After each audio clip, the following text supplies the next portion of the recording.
Hi, it's Sarah, and today I wanted to talk to you about the search for a bright pink that is Lightfast within the watercolor world. And this is a a big challenge because again we've been talking already about red in previous video, and the reds and the pinks are the colors that are the most affected by UV light and therefore have the biggest difficulty with maintaining light fastness over time.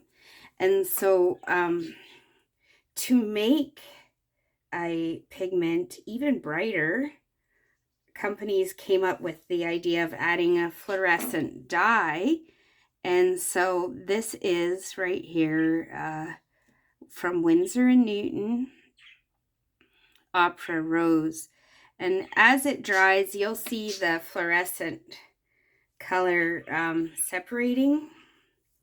The pigment is PR122, which you're going to see is the basis for a lot of the Quinacridone magenta colors, which are lovely, but they are not as bright.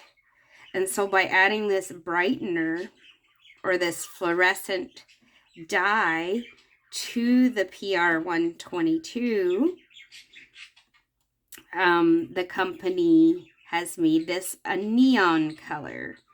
And everybody likes bright pinks because, you know, they're in nature, they're in flowers, and you want to be able to paint those. And besides that, they're just pretty. But we run into an issue when the paint that you're buying you feel or you think is a good paint because you're buying it from a reputable company, but you might not realize that indeed there is a brightener added, or a fluorescent dye, as we could also call it. And the one that I'm painting right now is from Sennelier. I'm getting a bit too much water. I'm going to tap off some of that water and try to just get a bit more paint. So you can see this version is a little more blue leaning than the Winsor Newton Opera Rose. They're both called Opera Rose. And the one from Sennelier has PR81:1, and then it says Fluro. So at any rate, I don't know exactly what Fluro means, but it's a fluorescent dye. So these two colors are fugitive. They're not for reproducing, for producing work that is going on the wall. Those can be used only if you're going to digitally, photograph your work and preserve it that way, or keep it in a drawer or keep it in a sketchbook. But it isn't light fast, so it shouldn't be something that you would buy hoping to paint with and hang on your wall. And I do find it discouraging. This is one of the topics that's very upsetting for us as artists, because the money that we spend on our paints is, quite a bit. And then a lot of people don't realize that it's the paint that they're getting is not going to be something that will last. So today I thought I would show you what the options are that I know of for hot or bright pinks, and some better options that will last and stand the test of time.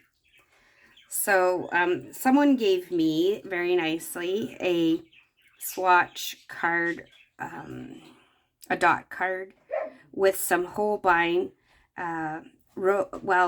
originally I think it was called Rose Violet, but it's Quinacridone Magenta PR122 from Holbein, and that's there.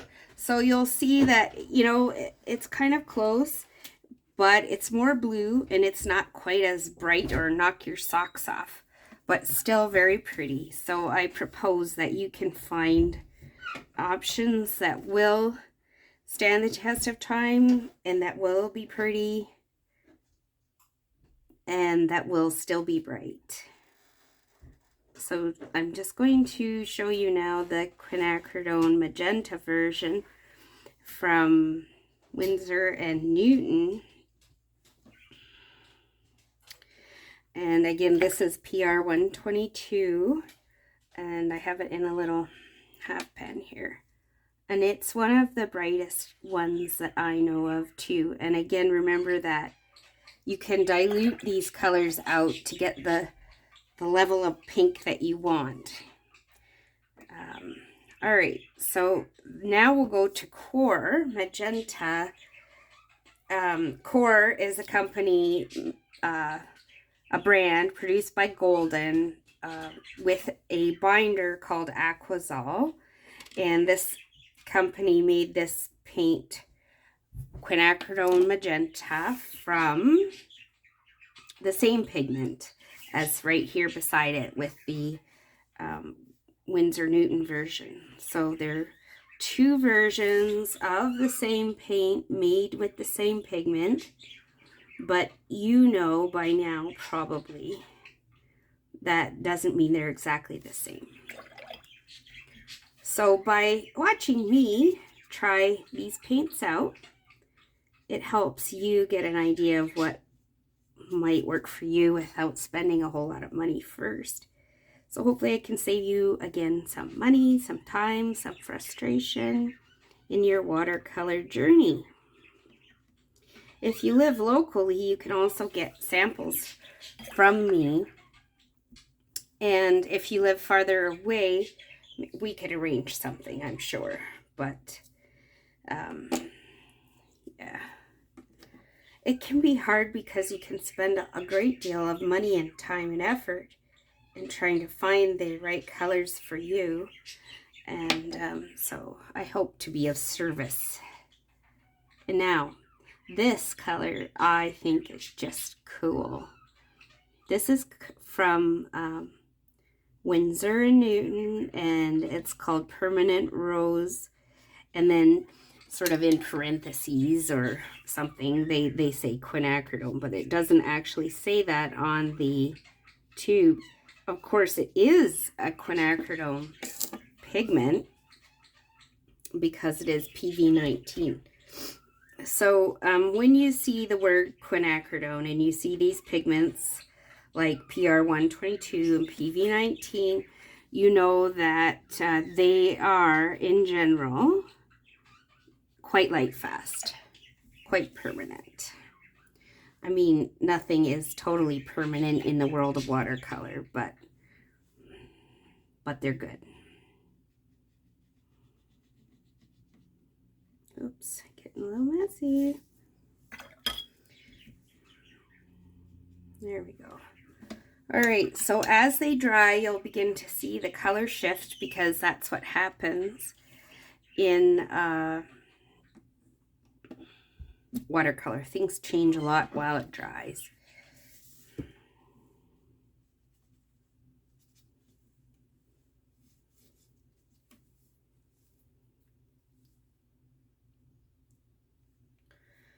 You can see from the size of this tube of Sennelier paint and the fact that it's pretty squished down that it's one of my favorites. Look at that hot pink.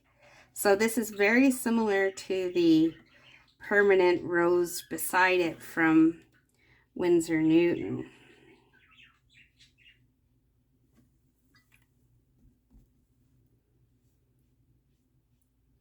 But in the Sennelier line, they call it Rose Madder Lake. And all these colors in general are transparent and sort of medium to highly staining. So that means that they're good for glazing, and you can add layer upon layer to your florals to get the color that you want, which makes them a very handy group of pigments. So PV19 is the one that is being used here for Permanent Rose and Rose Madder Lake.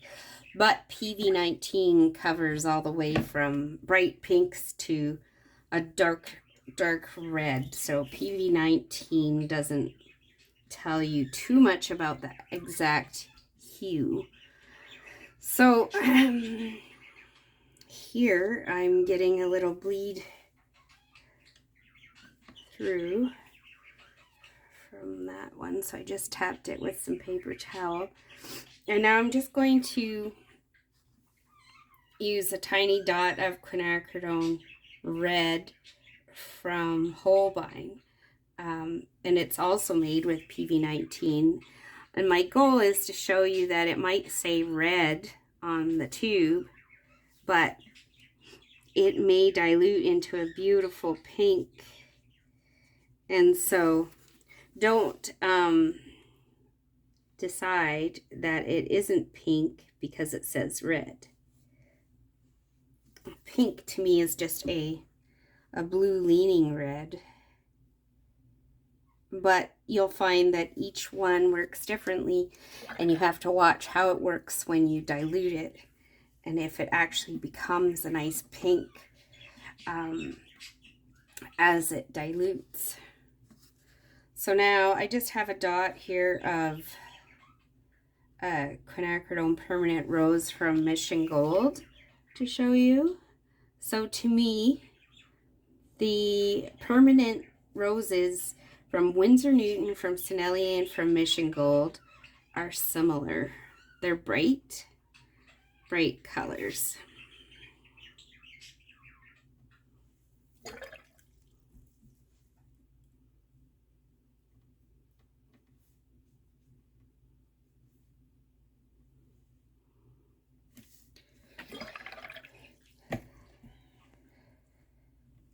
Now we're going to a different pigment here, and this last two colors are from Daniel Smith, and this one is called Quinacridone Pink, and it's the pigment used here is PV. So P always just stands for pigment. V here stands for violet, and 42 is the number of the pigment. And over here, this is pigment violet 19 here that makes these colors. And then this is pigment red 122 PR.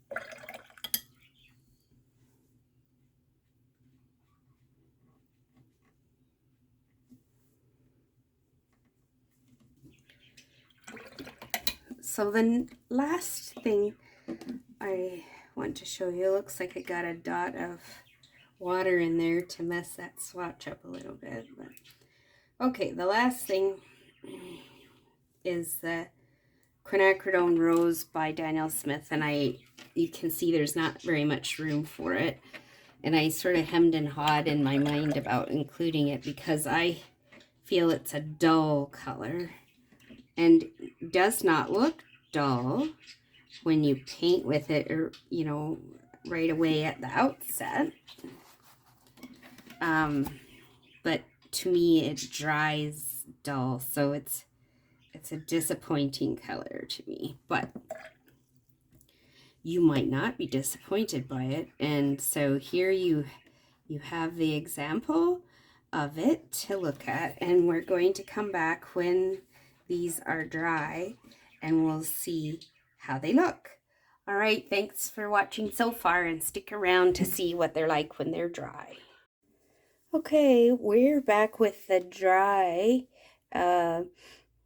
swatches of the pinks in watercolor, going from the Fugitive, Winsor Newton Opera Rose, Sennelier Opera Rose, and then the rest are somewhat Lightfast, much more Lightfast than these. So again, these two colors are unique. There is no real match for them. So if you really need that color, you just have to use it in a way that is not going to be impacted by its Lightfast issues.